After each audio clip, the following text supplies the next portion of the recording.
साथियों जय भीम, नमो बुद्धाय। साथियों आज हम चर्चा दूसरे अध्याय पे कर रहे हैं, जैसा कि हमने पीछे भी वीडियो में आपको बताया है। आज का विषय है हाथों के हुनर का इनाम, सामाजिक सजा मिलेगी। साथियों बड़े भाव के साथ यहाँ लिख रहे हैं, और ख़ास करके छोटे समुदाय के लिए, जो दलित वंचित शोषित समाज है, उसके लिए लेखक लिख रहे हैं और आगाह कर रहे हैं। बल्कि इनकी जो मौजूदा स्थिति थी उसको बयां करते हुए, और हर वीडियो में करीब करीब साथियों आप देखेंगे कि कोशिश किया गया है इनकी जो पहले की दशा थी उसको, और आज जो मौजूदा हालात है उस विषय पे कभी यहाँ चर्चा करने की कोशिश हमें जाहिर कर रहे हैं, ताकि हमारी जो आने वाली युवा पीढ़ियाँ हैं इस पर विचार करें और समझें और अपने आप को पहचानने की कोशिश करें। जैसा लिखा है कि देश में आज़ादी से कुछ इलाकों में आज़ादी के बाद भी छठे दशक तक का वह दौर था, उथल पुथल वाला दौर था, और कहीं बाबा साहेब के विचारों का असर था, तो कहीं कबीर बाणी का, स्थानीय लोगों व संत समाज सुधारकों के प्रयासों का असर था। देश में मशीनी का युग आया, नई टेक्नोलॉजी आई, और जिसके कारण जो है कि जो इनका हाथ का अपना पुराना काम था वो सब मशीनों से, कंपनियों से होने लगा। जैसे बुनकर हो गए, तो बुनकरों का काम जब मशीन का आ गया, मिलों का बर्ताव हो गया, मिलें चलने लगी, तो मिलों से कपड़ा सस्ता आने लगा, इनका कपड़ा महंगा पड़ने लगा, इसलिए इनके जो कि हथकरघे थे वो धरे के धरे रह गए। अब जो है चमड़े का काम रह गया, चमड़े का काम भी मशीनीकरण तो उसका भी हुआ साथियों, लेकिन यह फिर भी इनके अंदर जो हुनर थी उसको मशीन में ढालने के लिए काफ़ी वक्त समय लगा, लेकिन उससे पहले ही ये अपने धंधे को अलविदा कर दिए, छोड़ दिए गए, और खेती बाड़ी यही एक पेशा बच गया कि खेती बाड़ी और मजदूरी करना इसी तक सीमित रह गया। अब इनके सामने समस्या ये आ गई कि परिवारों का, कि एक के पास अगर 3 परिवार 4 परिवार, 3 बच्चे 4 बच्चे परिवार हो गए, तो उनको घर परिवार चलाने के लिए आर्थिक स्थिति तो ठीक होना चाहिए, लेकिन एक आदमी कमाने वाला हो, 4 आदमी खाने वाला हो, तो ये कहाँ तक संभव है। इसी बात का लेखक विचार करके, जिक्र करके और यहाँ याद करके हमको वो बता रहे हैं कि यही सब करने के लिए जो है कि ये लोग अपने आप को पीछे ढकेलते चले गए, या आज भी ये अपने आप को पीछे ही छोड़ रहे हैं। लेकिन फिर भी इनमें कहीं कहीं पे ये भी चीज़ इनकी खासियत भी रही देखने को, कि इन्होंने कभी भीख मांगने की कोशिश नहीं की, बल्कि हमेशा मेहनत का ही सहारा लिया है, मेहनत से ही अपना घर परिवार चलाने की कोशिश की ही इनकी एक बहादुरी ही रही है। कहा जा रहा है कि इनकी बहादुरी ही रही कि इन्होंने कभी भीख मांगने की कोशिश नहीं की। ये एक अच्छी पहल है, एक अच्छी बात है, लेकिन इससे पूरा काम चलने वाला नहीं है। यहाँ तो और हमें आगे सोच विचार करके और आगे के लिए कुछ ना कुछ रास्ता तय करना होगा। इसी के ऊपर विचार करते हुए यहाँ लेखक लिख रहे हैं, जैसा कि आज की लाइनों में दे रहे हैं। हाथों के हुनर का इनाम, सामाजिक सजा मिली। अब यहाँ देख रहे हैं साथियों कि यहाँ कभी हमको लेखक किस तरीके से लिख रहे हैं। देश में आज़ादी से पहले व कुछ इलाकों में आज़ादी के बाद छठे दशक का वह दौर बहुत उथल पुथल रहा।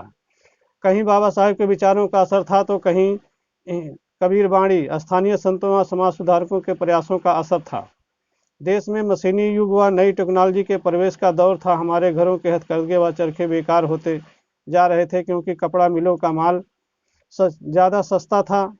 हमारी बुनकरी का काम मशीनीकरण के कारण ठप हो गया, बहुत कम हो गया। लेकिन चमड़े से जुड़े काम इसे हे समझे जाने के कारण छोड़ते गए। कई परिवारों में छोटी खेती मजदूरी करके गुजारा करने लगे, लेकिन जिनके पास जूते बनाने का हुनर था, वे जात बिरादरी के डर के कारण दूसरे राज्यों में जाकर यह काम करने लगे। यदा कदा वे अपनी पुश्तैनी गांव आते, तो जात के पंच पटेलों को जुर्माने देकर अपने भोज खिलाकर शांत कर लेते थे। ऐसे परिवारों को जात बहिष्कार का कड़ा दंड भोगना पड़ता था। इनके परिवारों के लोग कुमारे ही रह जाते थे, या बेमेल विवाह ही हो पाते थे। हालांकि इन्हीं की जात बिरादरी के अन्य लोगों से इनकी आर्थिक स्थिति अपेक्षा अतः अच्छी होती थी, क्योंकि अन्य राज्यों में चमड़े के काम का नगद मिलता था, या पहले से साल भर का पैसा तय कर लिया जाता था। अपने पुश्तैनी गांव ही लेकिन ऐसे परिवारों को रिश्तेदारी, शादी ब्याह के काम आदि निभाने के लिए अपने पुश्तैनी गांव ही आना पड़ता था,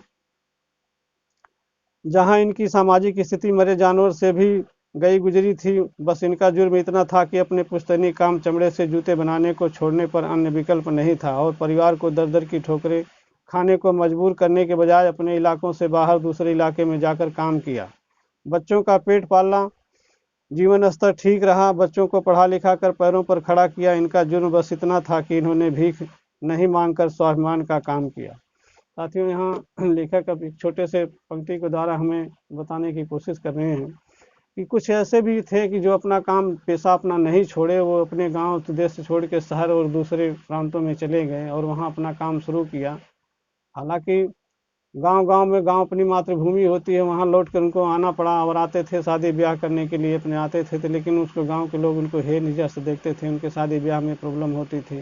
कई बार जो होता था उनसे भात भोज खिला करके उन्हें शांत कर दिया जाता, जो परंपरा और रीति रिवाज में था हमारे देश की स्थिति, जो हालात थे, उसी चीज़ को बिल्कुल साफ साफ शब्दों में यहाँ लेखक हमें लिख करके समझा रहे हैं।